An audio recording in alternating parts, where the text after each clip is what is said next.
Well, have we got a show for you guys today? Welcome to everyone who's already here, and we'll get the show on the road very shortly. I see this Ghostin, El Johan, Spliffy Magoo, Brit. Hold on to your seats. We're about to start the show very shortly. And please, everyone who's already here, remember to like and repost the stream or share it on whatever platform you're watching on, and we'll get on the show very quickly.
Hello, GM, everybody.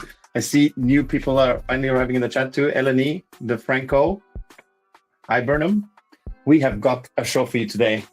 A man who needs no introduction because he's one of the most influential people in the whole crypto space. And we all know him as Jihoz. We haven't talked in a while, and I'm really looking forward to this chat. How's it going?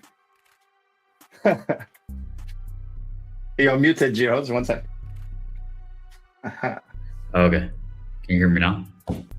There we go. Can you hear me? Perfect. Loud and clear. Okay. I can't hear you though, so that's perfect. Technical problems. 1 second.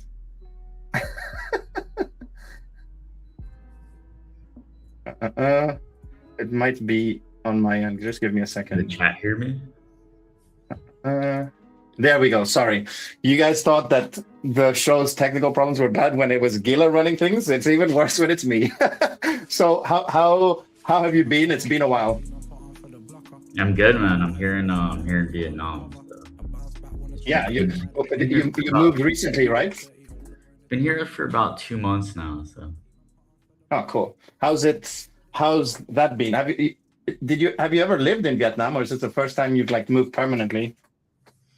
I lived here in the early days. So I lived here in 2018, 2019. Then went home for COVID in 2020. I got kind of shut out because like they shut down the country. I was living in my parents' basement during COVID.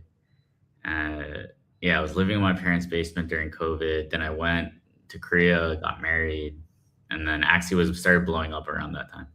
Oh yeah, cool. So it's been a while. I'm really looking forward to this chat, and the community has a lot of things that they want to get your take on. So I think one of the good things that we can start off with would be like just the Ronin chain as a whole. Obviously known for first and foremost. Yo, you guys are stepping it up. We got the programming, we got a presentation. Oh. Yeah, that's all thanks to the guys behind the scene.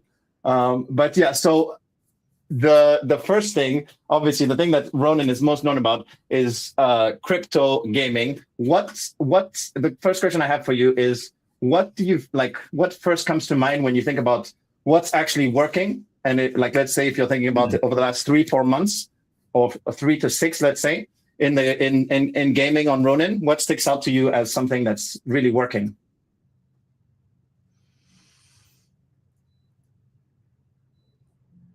So the pattern that we see is teams are finally actually figuring out ways of getting users, getting revenue, creating these economies that isn't just reliant on huge amounts of token incentives. And so you're seeing that with Cambria, right? You're seeing that with Moku, where you really see this kind of, people call it risk to earn. I think risk to earn is generally I guess a good simplified way of thinking about it. But basically the idea is that, right, there's no free lunch. If you want to earn something, right, there has to be some sort of prior spend or kind of money on the table. So that's what we're seeing. That's what we're seeing working. And, in the Axie days, right, there was so much liquidity in the market And the big reason, right, that the Axie economy worked back in 2021, 2022 is that Binance, right, they listed SLP, and they listed SLP without really, right, just kind of YOLO listing it.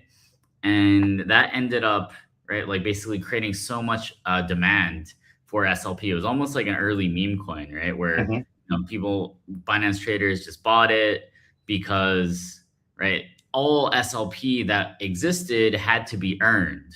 It had to actually be created with time and human effort. And that was actually superior to the tokenomic models of a lot of other coins at the Mhm. time, right? So a lot of people were, especially at super low valuations for SLP, they were just interested in buying it on Binance, and that basically created this capital inflow, right? Where actually those people who were buying on Binance were kind of like the risk to earn pool, if that makes sense, right? Mhm. So they Mhm. were buying, right? They were kind of just gambling on SLP, buying it for fun, buying because they thought it was interesting, thinking that maybe it would pump.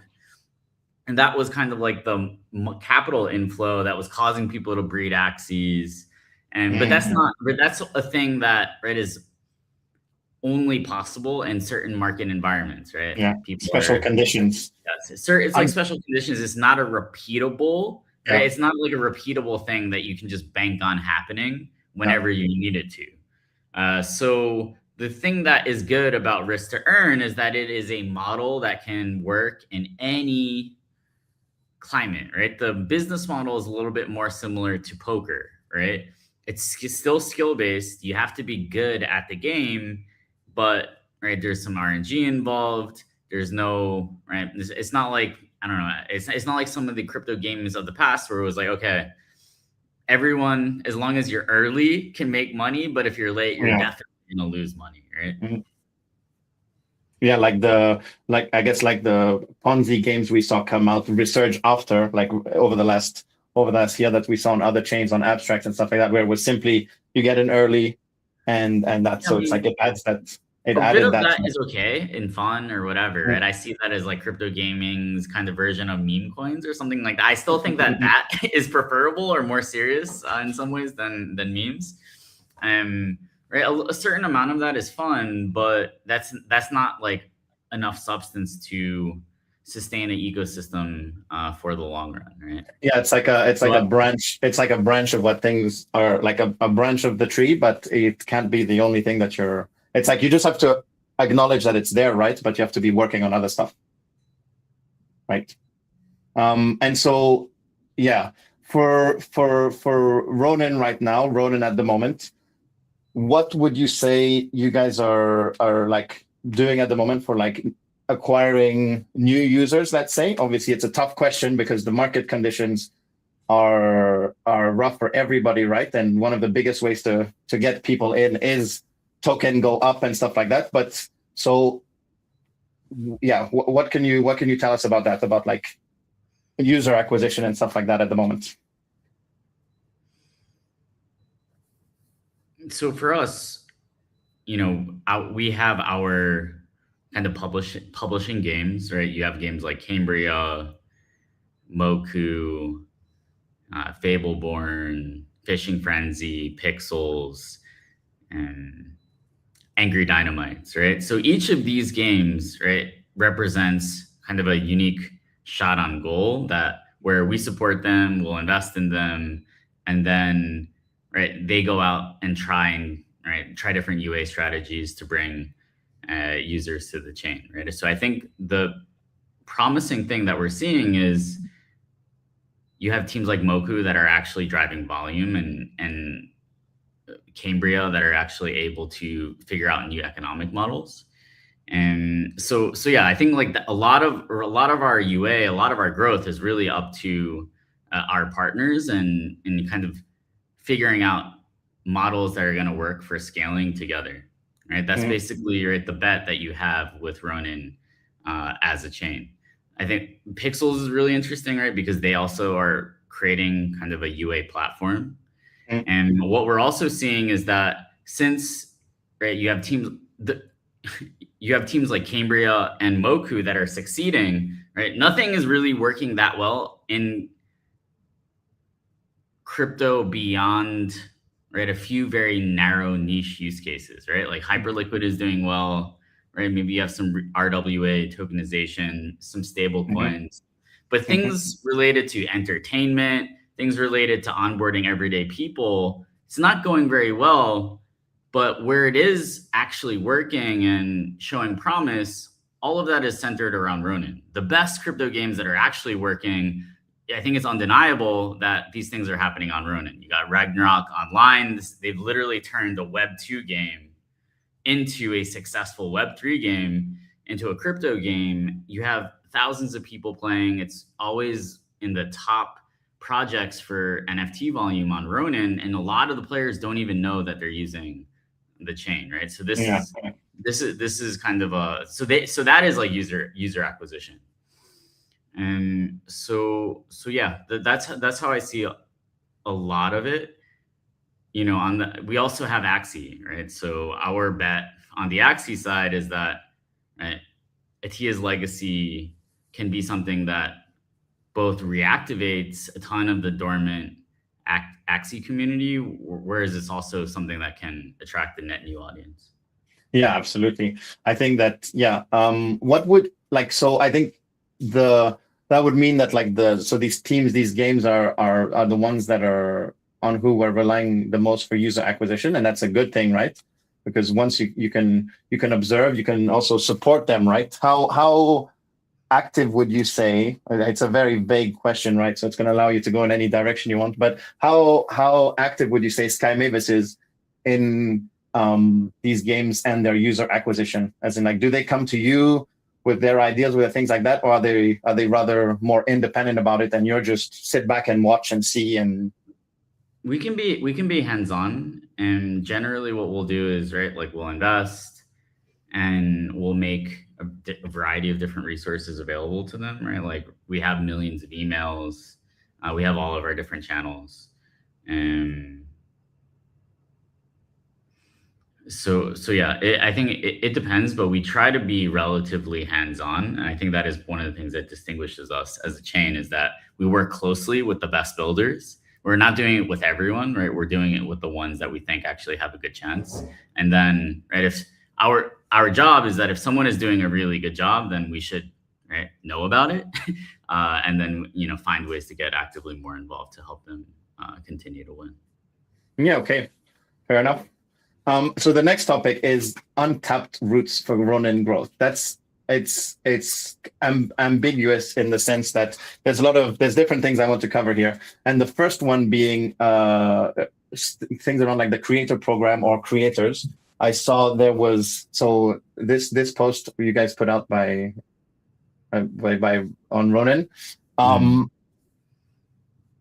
Also, I saw there was something with Kaito AI. I guess both of those are focused around like more video content while also reaching beyond X. So what can you tell us more about that?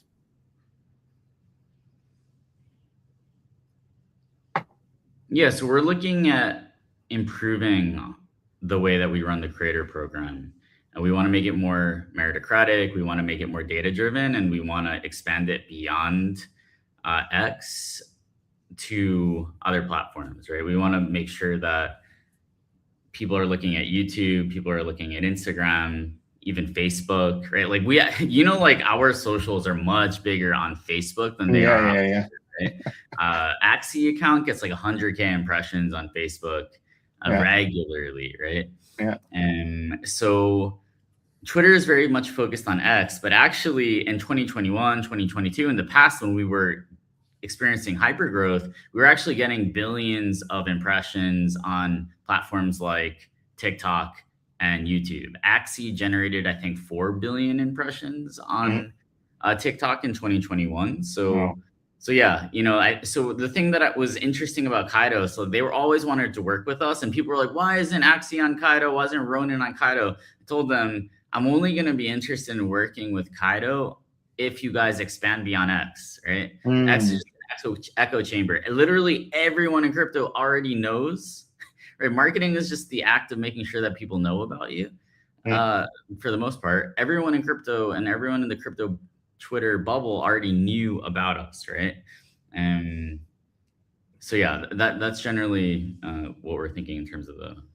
Yeah, it's so true. Like, I mean, it's a great space. Twitter is a great space for like once you're in the ecosystem or once you're in there to get a more condensed feed of what everything's going on. Like, it's a great place to be once you're an active community member. But it's true that it might not be the best place for either new users in crypto in general, which is what crypto gaming claims to do much better than other crypto mediums, is acquire new users, right? Because there's the game aspect and then you discover the other tools. So yeah, I guess it's true that people often forget that it was so huge. Facebook, I think also because like the Philippines and stuff like that. But yeah, we often forget about that because it's been a few years now, and we're just, I guess it's just an effect of the echo chamber also. So yeah, yeah, 1 second. I read a question in chat, but I'm going to keep that for later. It derouted me. So I think that's a good also with this topic. It's a good way to transition onto the token run, right? Because that's a way to incentivize growth. I think first and foremost, the first question I was wanting to ask you was like, the end of passive staking is coming. What are you guys expecting and thinking about that as a whole? I mean, so right now is a time to reset foundations, right? Like Ron has gone down a lot, so we can actually take a bunch of drastic decisions that might not be possible if things are going well. And when things are going well, it's actually really hard to make hard decisions because, right? Like it's kind of like, oh, when Axie was running really hot, right? And we like got rid of adventure mode rewards. We got rid of like SLP and different things, right? These are things that are good for the economy in the long run, but nobody wants to kill the golden goose in the moment, right? So when times are bad, you cannot let a crisis go to waste and not make structural long-term adjustments that wouldn't really be possible to make in other conditions. And so the main idea, right, is that we have been overpaying for security, right? That was actually one of the main reasons that we wanted to become an L2, is that it doesn't make sense if Ethereum is secure and there's the L2 and there's a possibility of becoming an L2 relatively seamlessly. It doesn't make sense to have to run your own validators and spend millions, tens of millions of dollars of tokens each year to incentivize security, right? Remember, the staking system was created to basically incentivize the validators to secure the network. If that's no longer needed because we're moving to an L2, then we can basically save that budget. We can just send it to the treasury. The token holders can decide what they want to do with it, right? Maybe they're like, hey, like we want to provide liquidity. We want to do an airdrop to holders, whatever, right? Like that's also one of the changes that we're implementing, a governance system based on token holding. So the idea is to basically take the budget that we had earmarked for staking rewards and just to put that in the treasury. We then have an end to this passive staking situation where, right, we took a look at the math. Around 90% of the rewards were just being instantly sold when they were claimed, right? So people complain about the price going down, but right, a lot of it was because the inflation rate was so high. I think inflation was around 40%. Majority of that from staking rewards last year. Yeah, so that's the idea, right? It's like you cannot fix tokens only via the supply side, but you also cannot only fix tokens through the demand side. It's actually obviously easier in some ways to fix the supply side and then adjust the demand side, right? So ending the passive staking, that's how we fix the supply issue. On the demand issue, right, that's about making sure that, okay, we're bringing the best games and content to Ronin, making sure that we're actually performing the purpose of the chain, which is to onboard everyday people who have never used the technology before. And right, make sure that the incentives of everyone building on the chain is also aligned with the token holders, right? And that's related to the proof of distribution system. That's related to also Sky Mavis, us saying, hey, like we're taking too much of the money from the Ronin market fees. If Ronin NFT volume goes up a lot in the future, right, we're going to want to make sure that the incentives are much more better aligned with the treasury, right? So that was the rationale behind us dropping our percentage of the Ronin market fee from 2% all the way down to 1.25% and cutting that 50-50 with the treasury, because it's about incentive alignment. We want to make sure that people understand that if NFTs are booming on Ronin, content is booming on Ronin, then that's also going to balloon the treasury, which can be used for things like buybacks. It can be used for drops. It can be used for liquidity farming, incentive programs. And that's really right now becoming the true backer of the token. And that's the right main sustainable way to do it, is to buttress the value of the tokens by making it useful for gas, and also creating a bunch of diversified revenue streams that are backing the value of the token through future potential buybacks, airdrops to holders, things like that. Yeah, so absolutely. I think also like a big part of like where some fear from the community might come in is like this the uncertainty of knowing what the future holds, especially with big transitions like this. And I think this is why like hearing it directly from the horse's mouth, as it were, is very important, so that now is the time to make big changes, because obviously, right, it's like what has been happening hasn't been working. So let's try a bunch of different bold big changes. Now is the time to do it. You can't do these things in bull markets. You can only make these large structural healthy changes in bear markets. It's the way that I see it. You also see this on the Axie side, right? BAXS shutting down Homeland. And now is the time to really address these supply side issues while building the things that will also bolster demand moving forward.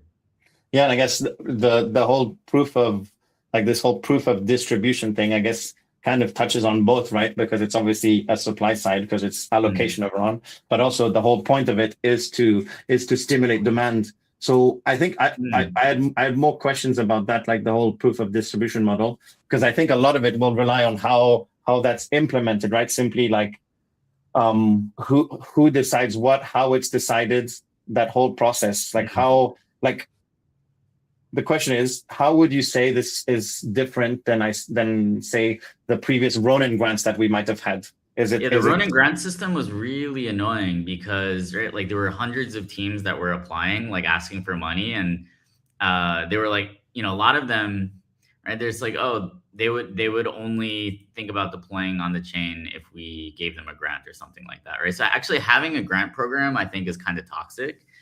Because then, right, it just becomes this barrier to people just shutting up and building and proving themselves, right? So basically, the proof of distribution system kind of turns things on its head, where it's like, yo, build something, ship something, prove yourself, and then you'll get naturally rewarded by the protocol without having to talk to me, talking to people at Sky Mavis, right? Like, it's that's not a good workflow where like you need to talk to people on the chain in order to build on the chain, right? And people are so I think that's the big thing that it addresses.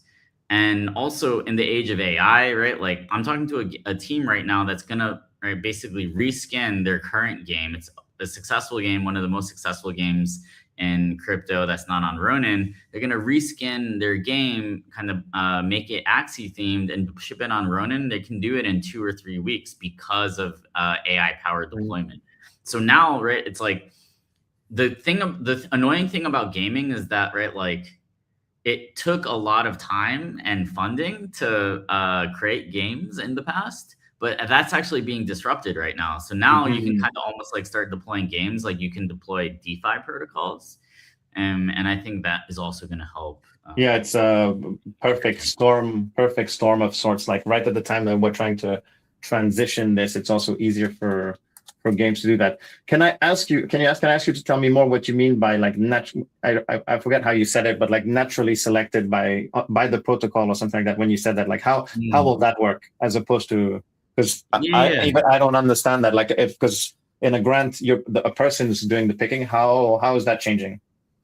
Yeah, so basically there will be a kind of like a builder score, and every project, right, will have its own score depending on what metrics it's putting up, kind of like an athlete, right? It's like, oh, how many points per game is it scoring? How many rebounds? Whatever, right? So for these projects, the way that we're thinking about it for now is, right, what's the NFT and the ERC20 volume? What are the gas fees that they're generating? What is the TVL associated with this app? And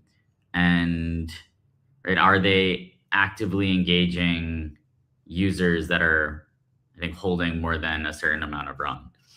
And so I think it's flexible, and this is actually also one of the things that will be related to governance, where changes to the system can be enacted theoretically through the governance system. But we will propose an initial framework for this. We'll do that before the migration, right? So it should be out at some point in the next 10 days, and all the builders will be able to migrate. Will be able to register. But the idea is basically, right? Like we want to have this system that is giving out the rewards that were formerly in the staking rewards program will be flowing to builders that are naturally creating and putting up good metrics on the chain without us having to fucking do anything or even talk to them. Right? So even if a team that I could fucking hate, right? Let's say I don't know, like a team that I hate, right? Obviously, I wasn't gonna. That was like what, Illuvium or something, right? Imagine, right? Like, but a team that I fucking hate, right? Sky Mavis hates, right? They could theoretically, if they do well and they put up good metrics, right? They could do they could be getting a lion's share of these proof of distribution rewards, right? Proof of distribution. Distribution means that you're actually getting fucking users and driving metrics. So will there be because this is where my mind goes automatically, like, will there be a framework also to like monitor for potential abuse, whether it's like wash trading to increase volume, fake users, everything like that? Like, because I think that needs to be also clearly, maybe not clearly detailed, because then obviously people know how to work around it. But it also will need to be Sybil resistant. So. What resistant? Sorry. Sybil resistance, like bot resistant or yeah. I guess I mean, obviously, and so I guess I'm excited to see how that rolls out, right? Because even for the whole narrative behind the chain, the fact that it's not about because a lot of people might say sometimes that there's like some favorite picking and stuff going on like that without them knowing everything that goes on behind the scenes, right? So it's going to be good for the narrative also, for people to for you to be able to be like, hey, you guys, anybody come and just build, right? So there's, I guess there was this topic too about like the I think there's a big Ron unlock upcoming, right? It's one of the big last ones. We're already at a huge amount of the Ron token has already been allocated. I guess this question is more in general. I was prepared about, but like, is there any things you guys do specifically to manage sell pressure, or is that more you let it organically handle itself when there's big, like on the cusp of big unlocks? Do you guys worry about that, or do you kind of let the ecosystem handle itself basically?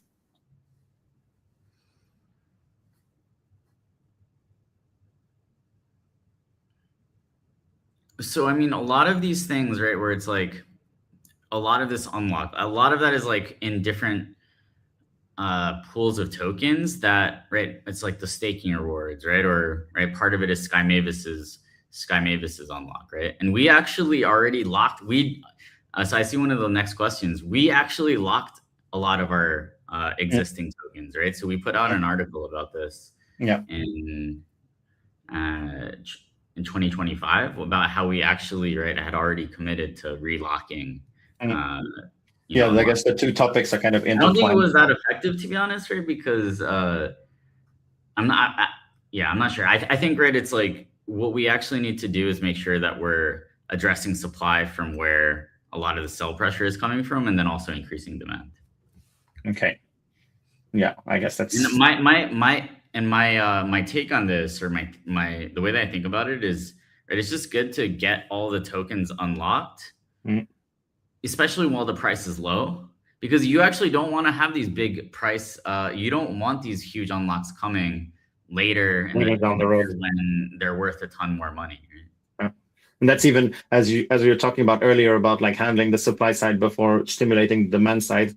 That's also one of the big things that can hamper future demand, right? Is if people start getting interested in Ron, look at the tokenomics as things are ramping up, and they see down the line these massive unlocks that can stop someone from buying tokens, right? So I'm excited about that stage of the Ron life cycle, that it gets like even more released. I mean, you see it even just in meme coins, right? You see people appreciate the fact that when a meme coin comes out, all you have to worry about is like the dev wallet, but all the tokens are out, right? I think a lot of the problems that come out about token price points and stuff like that. Like sometimes I wish a project would just no unlocks, full release the whole supply, but obviously that's scary to do when that's why people like meme coins, right? So yeah. That's and that's actually what was good about like SLP in some ways, right? But yeah, and that's not possible for a project that requires right people working on it. Yeah, absolutely. And it's a big community around it. It's a big gamble to take it. Meme coin. Yeah, and a lot of work put in. Yeah. So I guess the last question we'll tackle about like on the whole Ron topic is, just overall, like what would you say success looks like for the Ron token in 12 months? I would say that basically in 12 months, I would want to see ecosystem metrics looking significantly better. Things like TVL, things like gas usage and treasury inflows. I would also want to see that the best games in crypto continue to be on Ronin. Perhaps we have some other categories that are percolating that are kind of peripheral, right? Just like Katana, for example, was one of the biggest dexes in 2021, right? So to see some peripheral categories looking good on Ronin, perhaps like right, I think Ronin is a good fit for an emerging market stablecoin solution. Could be good for like TCG type of application. And so yeah, I would want to see right treasury inflows, gas usage, right, for us to continue to have the best crypto gaming content. Also, right, crypto games that are growing or much bigger than they are right now. And I think ideally we would have the treasury inflows each month higher than the inflation rate. So that would basically be like almost a kind of like a deflationary token, right? Yeah, I think that's a good stepping stone for the rest of the future after that, right? Yeah. So there's the next topic I want to talk about is Axie, and then after that we'll tackle some community questions before wrapping things up. Okay. So first of all, at the moment these days, like how involved would you say you are in the whole with Axie, all the Axie games, let's say? I'm pretty involved, especially on the Atia's Legacy side and some of the game economy things. Mm-hmm. And so yeah, I'm pretty in the weeds and hands-on when it comes to what are the things that we want to try to build and explore with Atia's Legacy. And so yeah, I'm quite involved. Yeah, I think especially also now that I'm in Vietnam, like one of the reasons I wanted to move to Vietnam is like allows me to be a bit more hands-on in product rather than just, okay, right, it's time for us to launch something.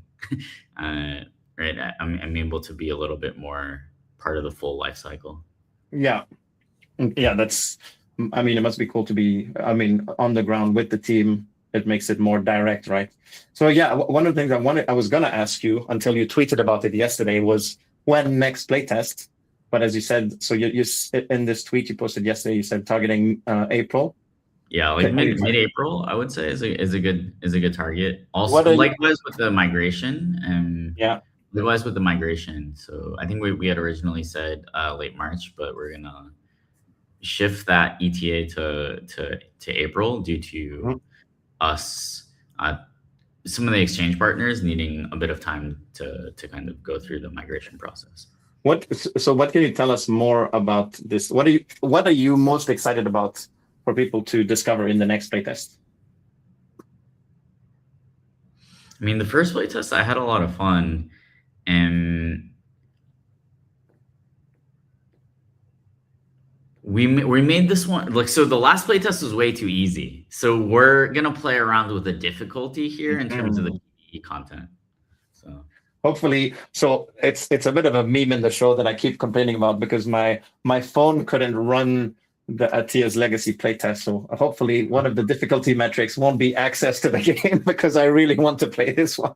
I think at the time I still had my I had my 10-year-old PC. Talk to ET. Talk to ET. And Yeah, I did. I did. Okay, I will in advance then, because during it they had like, I think it was something to do with the processor or a chip like that. So it was because it's a Samsung Galaxy S24, so it was the flagship Samsung phone at the time. But I think one of the chips. Bro, you have a Korean phone, dude. I didn't know that non-Koreans have Samsung Galaxy S20. Like, that's hella Korean. Yeah, well, they sell their phones elsewhere. I really like all the Samsung phones. So yeah, that was I hope that's not one of the difficulty metrics is access to the game. So yeah, I guess I really like that answer, right? Because it's the discovery of difficulty. I'm excited. I mean, we wanna, right, like we wanna explore making Atia's Legacy. Maybe I'll just talk about some thoughts that I have about Atia's Legacy. Yeah, go ahead. Go. So one of the things that we're seeing is that session-based gameplay is really important these days, if that makes sense, where it's like a game that you can come in and play for 15 to 20 minutes rather at a time and feel like you had a complete experience rather than something that you need to play for 5 hours. Especially also like when it comes to an MMO. And the ability to also be able to leave at any point and not feel like that you're missing out and that you've been dragged away, because that's like that negative experience makes people less likely to come back on. Yeah, like for me, like I cannot play WoW because I just know that it's going to disrupt my entire life. I'm the same. I can't play MMOs.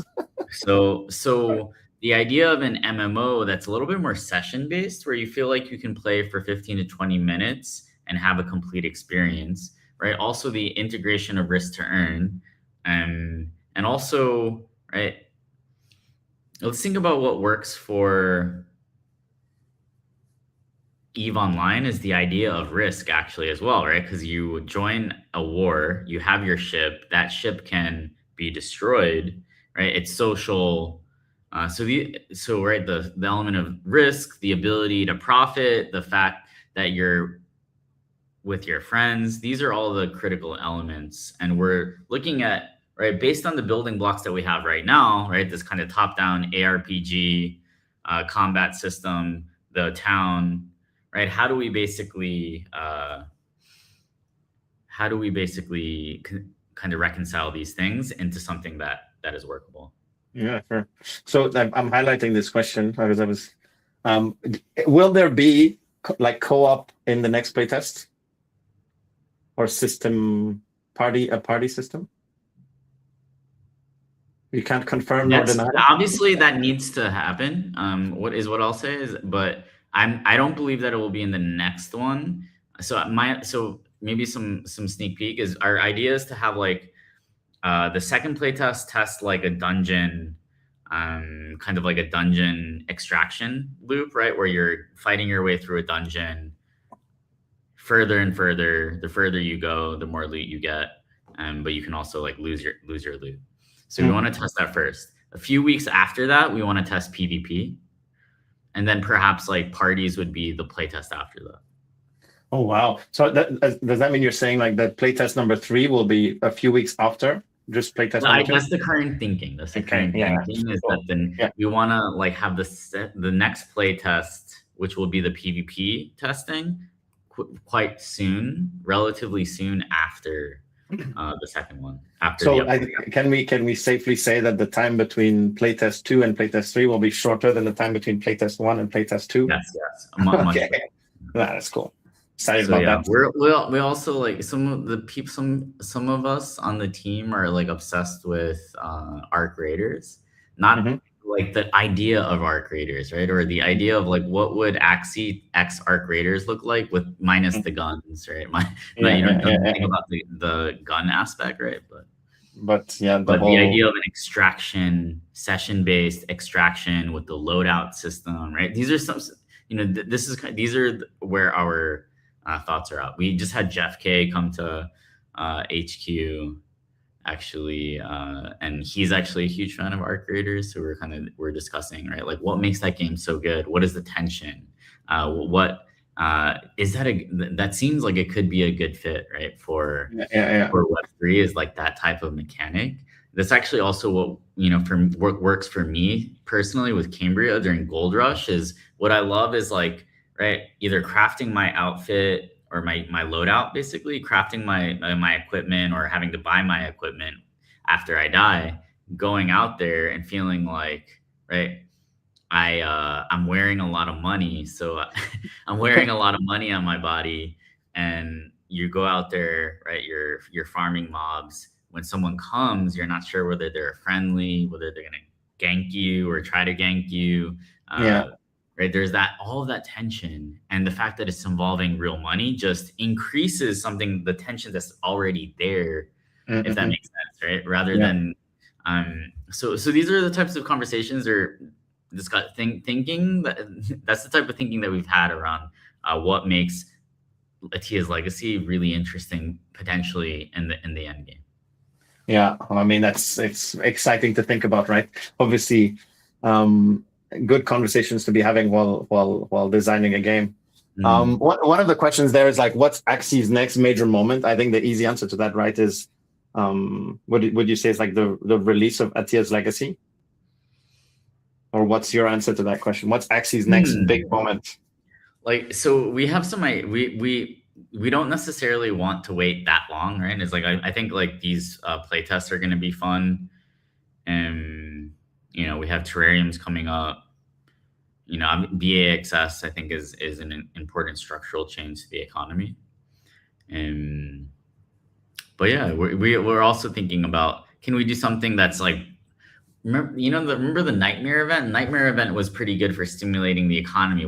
Could we do something that's much bigger than that? And there's like 11 million inactive Axies that are kind of just out there. Is there a way that somehow those could be somehow we could get rid of those? And that's another question that we've been thinking about, right? That's another way to like solve, right? Like, yes, we can stimulate demand, but if there's 12 million Axies, right, it's still really a drop in the bucket. But if we're able to get the Axie population down to like 1 million or so, 2 million, 3 million even, like then we're kind of cooking. Wow. If we Yeah, I mean, it's crazy to think about because we have so many Axies, right? But obviously, that would be I think only, let's say 10% of them are active over the last year, which is actually still a lot, million, right? It's like, roughly it can estimate like there's still around 100,000 people in the Axie community on a yearly basis, right? So, but yeah, that's still right, only around like 10% of the supply being active. And so yeah, we're also looking at, if we can do something maybe lore related, or maybe Chimera related to, yeah. help kind of fix the supply issue. So yeah, I may have said too much already. But that's the point of this show. It's to extract some alpha from you unwittingly. So but before we move on to the community questions, there was one like the question of like, do you think Ronin has grown like beyond the needs of Axie to lead it forward? Are we there yet? If hopefully Axie and Ronin, right, are just in this symbiotic beneficial relationship to each other where they're both helping each other. And yes, of course, right, like Ronin is less reliant on Axie than it was in the past, right? We now have things like Moku, Cambria, Pixels, Ragnarok, right? You have a bunch of other stuff on the chain and things that are substantial and have their own communities. But I think Axie still has a special place in people's hearts. Yeah, absolutely. Especially in the whole existing crypto community, everyone knows about Axie, right? It's like a sleeping giant, But people might forget about it. But I think if and when things pick up again, people will remember how well known Axie is, right? When things start going right for Atia's legacy and all that, the simple renown of it and hopefully the people that come back because of it will speak for itself, right? So yeah. Now the community questions. I asked people what they needed to hear from you. The one I got the most, I think, was like, we'll get it right out of the way, is like, what would you say the plan is and what is to be expected like post L2 migration? What's the next chapter? I think honestly, right, it will be up to the products.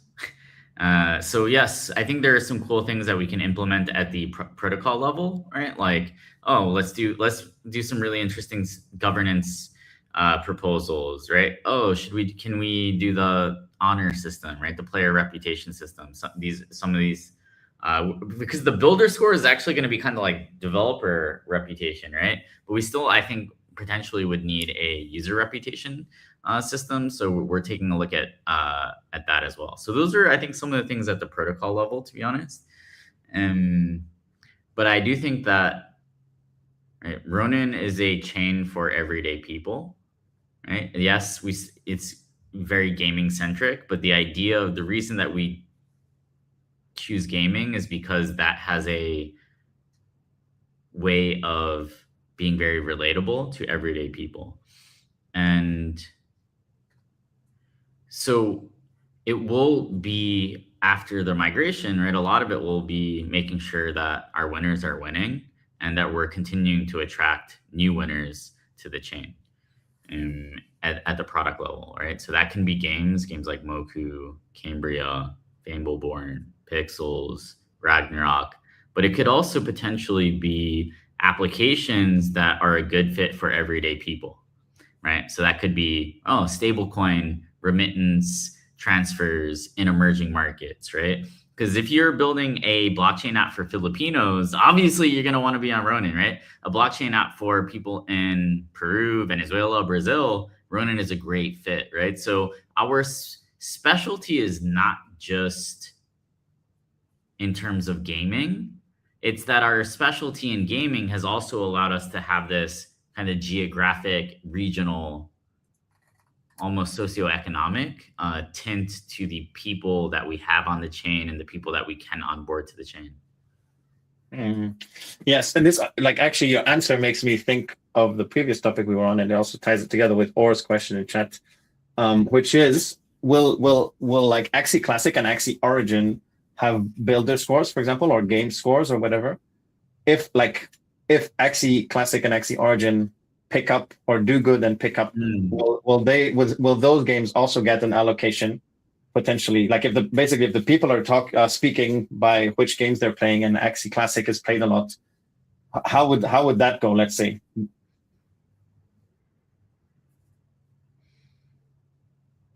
So I think builder score theoretically would be at the developer level. But theoretically, right, like maybe, right, the proof of distributions rewards for that could go maybe to the Axie treasury, right?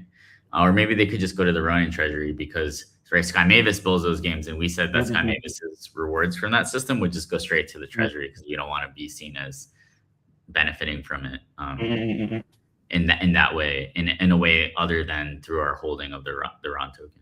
But then if that happened, it wouldn't directly help the game in that moment, right? Let's say people wanted to, with their wallet, with their on-chain activity, wanted to signal that they want more funds, more development funneled back into those games. Would that be a possibility, right? If how would that? This is a good question. To be honest, like, we've been thinking about, how do we it seems like people want us to work on Origins or Classic, or want someone to work on Origins or Classic.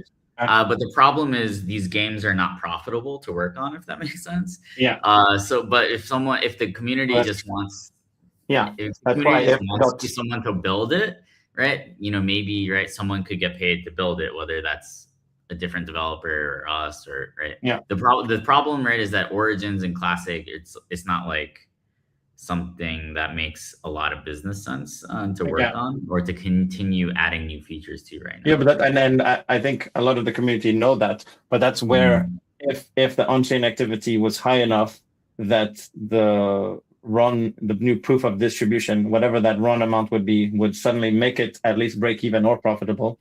Yeah, these are all good questions. These are all good questions, right? And I think even then, it's like, does Axie just have one, right? Or do the individual Axie titles have one? Because even in Sky Mavis, it's really hard to do the attribution. Even when we have all of the perfect data, it's really hard to figure out what game is driving what volume. That's true. In a lot of cases, right? Yeah, like if somebody buys a collectible Axie, what game were they playing? Yeah, exactly. You don't know which one to attribute it to, other than maybe fucking looking at that specific address, mapping it to an email, mapping it to what game they're playing. Yeah. And what if they're playing multiple games, but how do we know which one they're? Yeah, that's why I think in some ways, it's easiest to just attribute it right at the IP level, right? Yeah. Well, I mean, it's going to be, if these are good problems to think about in the future, right? If it's that much attention is going back to these games, these are going to be good problems to handle, right? Yeah. Next question. I mean, it's tied also with like the post L2 migration, all of that. Should we be expecting any new partnership announcements? As many leaks as possible are encouraged. New partnerships? We always have, new partnerships. Yeah, I guess. So. It's an open question. So what I'm seeing, right, maybe a comment that I'll make here is that people are seeing that, right, Cambria and Moku are doing well, and Fableborn, obviously they had like a weird situation recently, but that trifecta was has been creating a kind of a bit of a new flow of demand, and builders reaching out. So. Yeah. Even just to go back to our previous question, when I see someone in chat asking, what can we expect from Axie Treasury being in the hands of the community soon? That would also be a more direct way for people to divert more funds, let's say, more actively, that would be easier to do, right? Yeah, we're going to start staking the ETH, right? So the idea is for not me, not us, like it's for the Axie Treasury to start staking the ETH that's in there. So I think around 2,800. So that'll be the execution of one of the previously passed governance proposals. And then my understanding, right, it's like like the town builders want to pass the constitution, because theoretically, once you pass the constitution, they can set up councils to do a lot of things really quickly, and related to things like the treasury. So that's my understanding of what's happening right now on the governance front, right? Okay.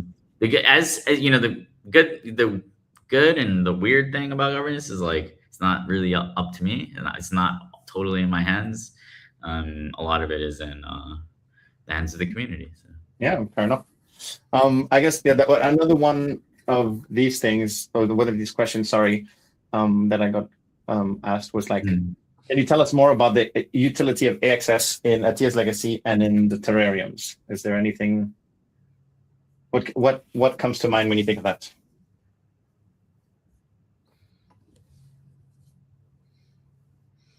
So for both of these situations, for both of these experiences, we want to set the foundation really strong. Like, we want to make sure that these are enjoyable experiences that can generate revenue. If they're generating revenue, then to me, right, it's like token utility has gone more towards like Hyperliquid. What is Hyperliquid's token utility is like primarily based on the fact that they generate revenue and use that revenue to buy back the token. Yeah.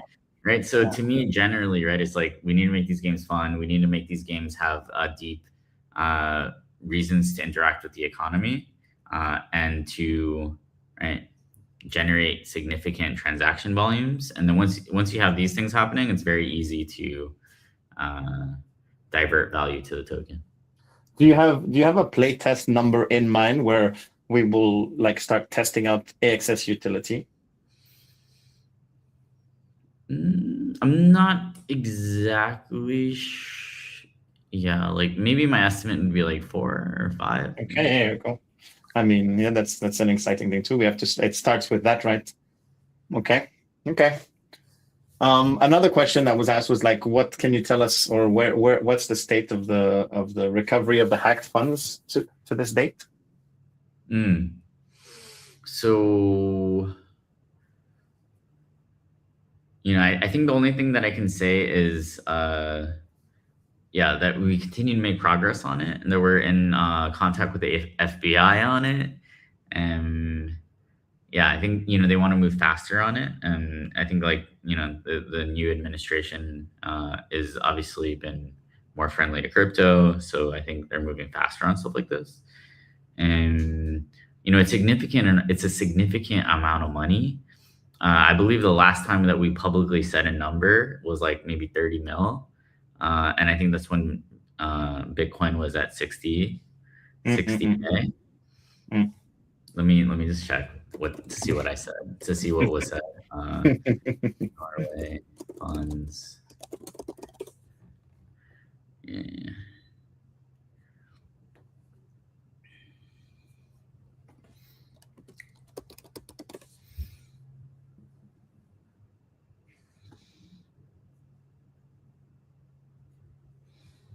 And when you say they, like that, they're in a hurry, you mean like law enforcement and stuff like that, right? As like that they're in a hurry to, or not in a hurry, but that they want things to move faster. Is it when you say they, was it them? Yeah. So I mean, these reclamation processes can take a while, but it seems like there's some. Yeah, it seems like some will to move things forward. Okay. Yeah. Yeah. So that's always like a good thing that's looming in the background is right, potentially good news, right? So yeah. Another catalyst at the right moment for good things to happen. Yeah. And then so there was I think that covered a bit, like most of the community questions that we wanted to do. I was going to ask you one more question, and then we can start wrapping up. It's themed around like Psychout's departure. I wanted to get to, obviously, for as much as you can share, what are your what would you say has changed the most with his departure? Or how have things changed, should I say? I mean, so,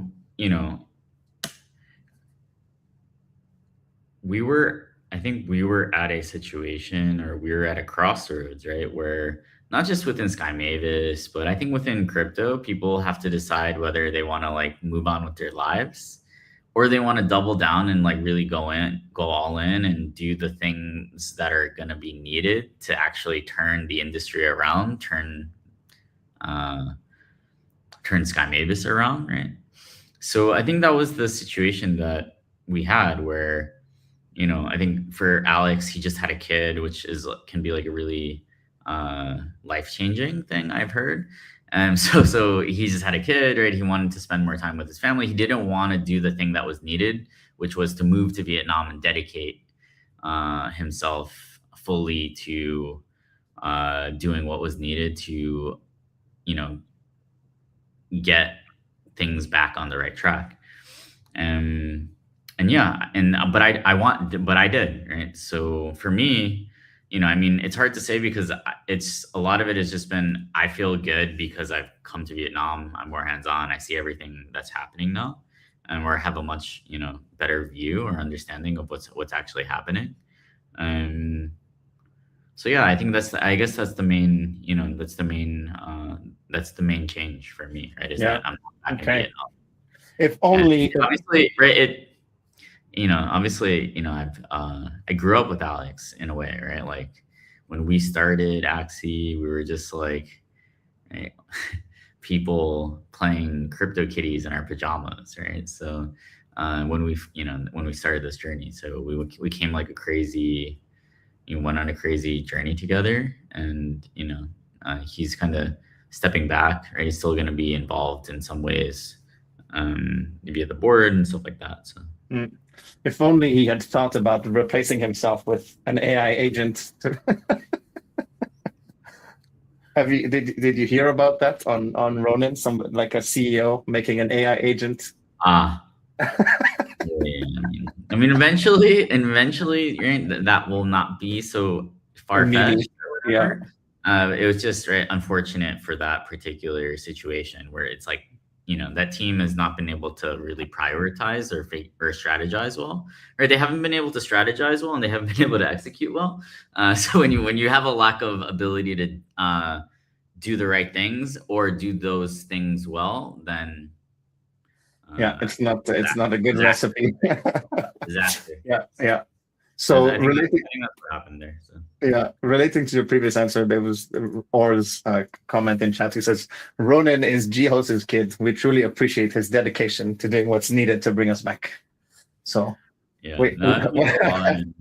I also remember the times, in 2018 where Or would come into the chat and yeah, in some ways, right? Like we've gone through so many hard times, right? Like people are like, oh, how do you feel? It's like, I don't know, like this is probably one of the top 4 hardest times that we've been through in crypto in my life is what I can say. I would say that, 2023 was a hard year. 2019 was hard. 2018 was hard. 2020 was also hard. So there have been. It's usually crypto is very. It's a difficult thing, and that's actually also why, right? The rewards can be really high at times because this thing tries to shake off as many people as possible, and get people to give up, and yeah, I'm betting that by being resilient, by being anti-fragile, by making the right decisions, by being dedicated, by actually focusing on onboarding everyday people, by having the highest quality content, by making hard economic decisions, I'm betting, right, that is going to be enough for us to, right, once again experience success and joy as a community, and I do believe that will happen. It's almost like the script of what I'm going to ask, because one of the closing questions I was going to ask you was like, what are your predictions for Q2? So like the very immediate future, and answer that as it's purposefully ambiguous. So you can pick a direction.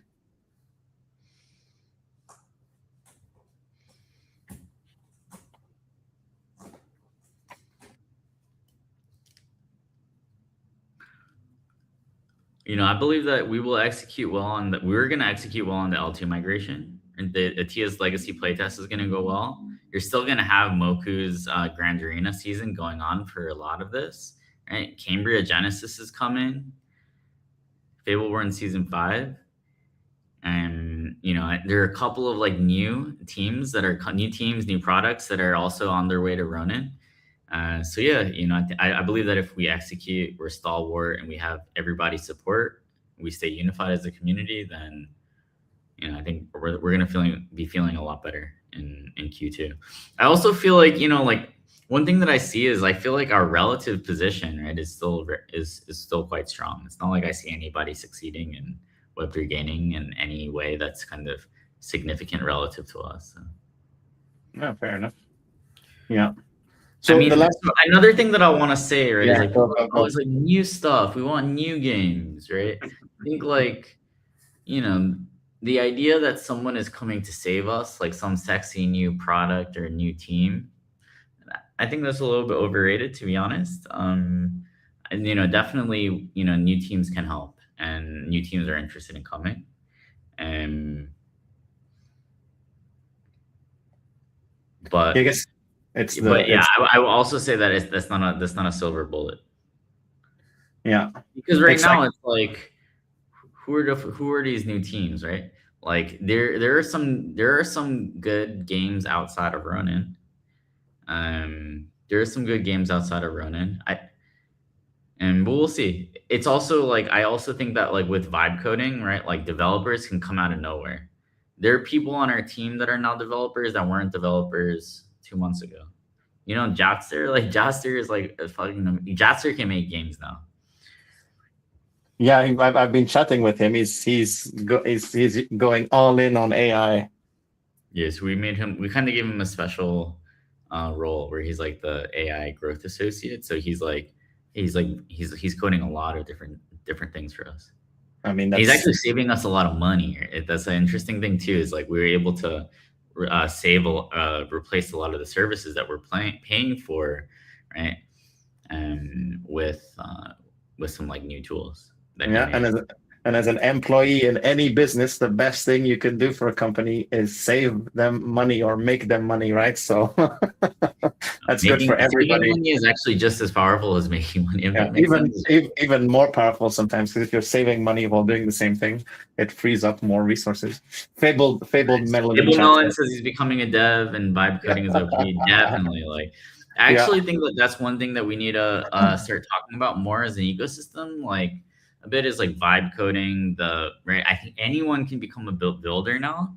Everyone's talking about like agents or whatever, but really the idea is that anyone can become a builder. Anyone could theoretically make a game. Anyone can make tools. Anyone can make a lot of different things. Yeah, I think like you may have like your own right budding career yeah. in vibe coding. Any it also means that anyone can get a builder score, right? So That's also true, right? Yeah. it's not just the dev because now everyone can become a dev. Anyone can build a product. And then And you know what Zio is doing with AI, right? Like video and stuff like that. I think is really cool and really worth noting. So yeah. So just to wrap up, if there was anything like a last thing you want to say to the community, it can be like an encouraging statement, like something that you know what to do. You're really good at this. So what like a message of that people can get behind for until you come back on the show in a few weeks or in a couple of months. I mean, I think that April is going to be a really fun month for us. We have the migration coming up. We got a Tia's Legacy playtest. You know, I think also right, understanding that, you know, crypto has been hard.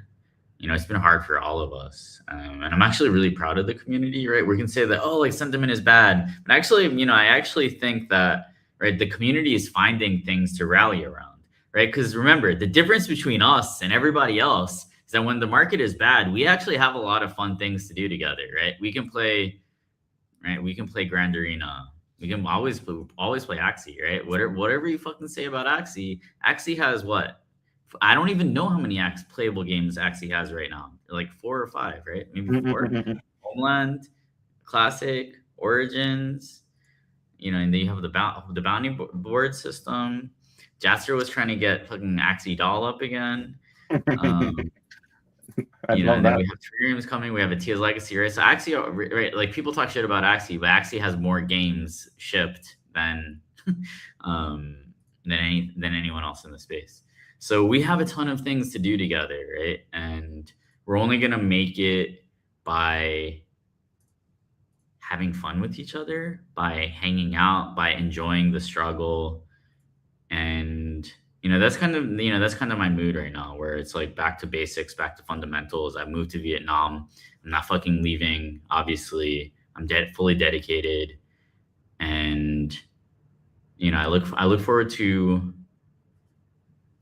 a year where I think we're going to be making a lot of structural improvements and changes for the good, both on the tokenomics side and the product side, and I in some ways, right, crypto kind of feels like it did when we first joined the space. So when I joined the space in 2018, 2019, like everyone was very jaded on crypto, right? Because there was the whole ICO era, and right, like basically none of the ICO projects at that point had really worked out or delivered anything. So people were feeling very jaded about crypto. I also feel that same pessimism now.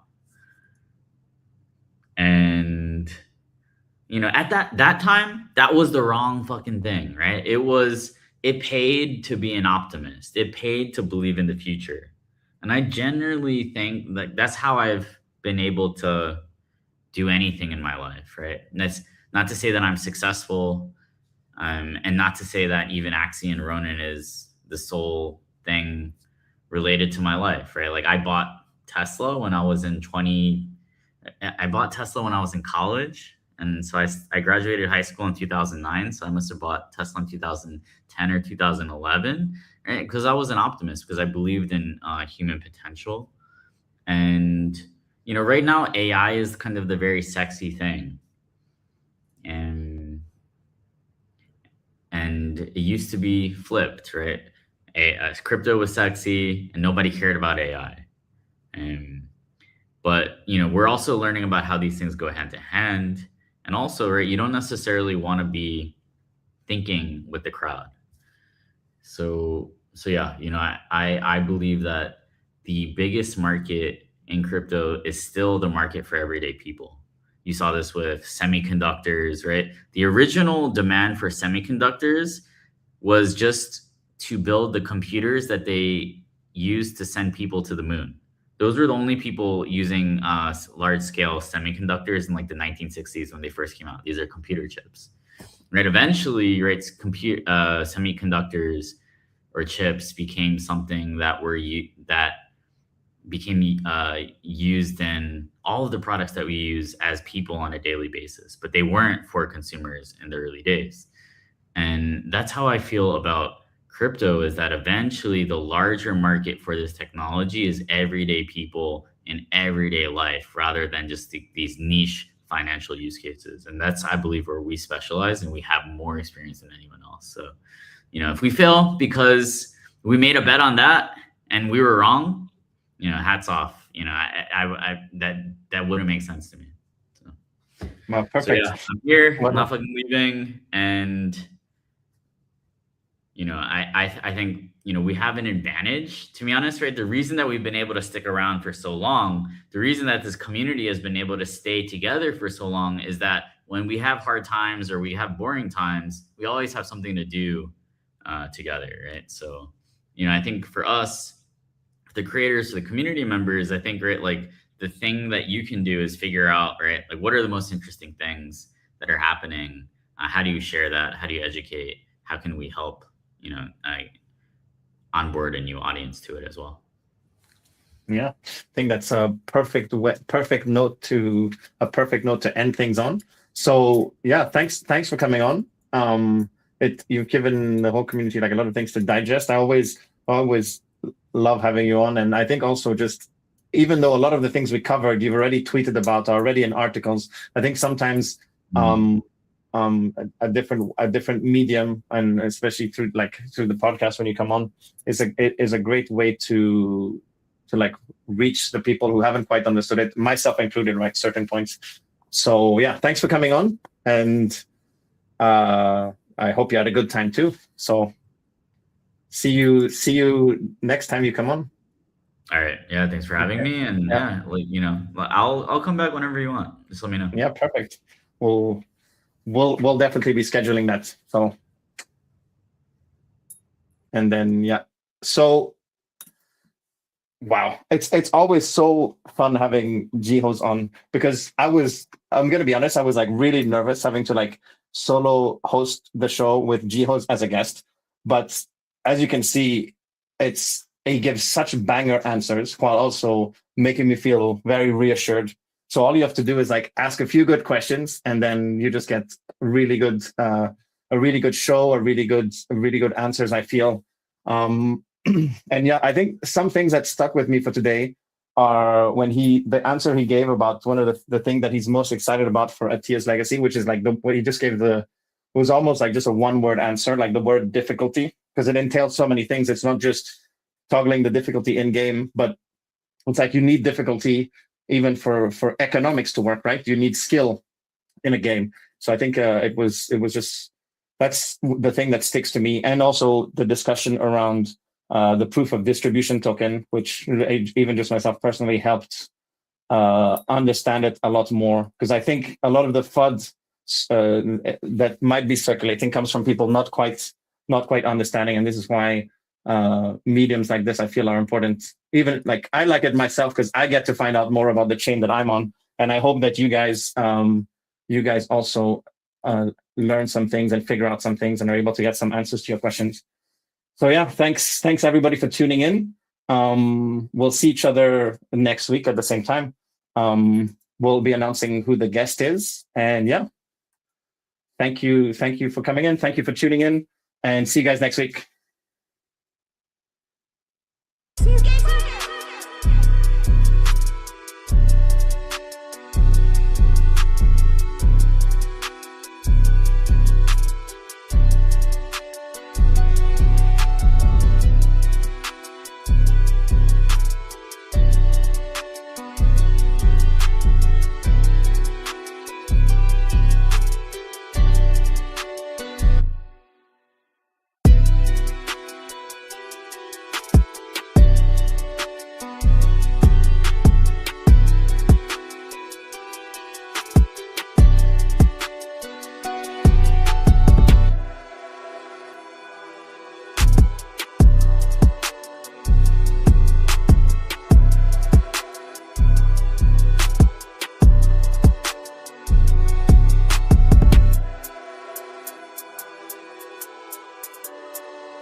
Not a chance that I can't hear any of you fuckers right now, and you actually are. Oh, shut up!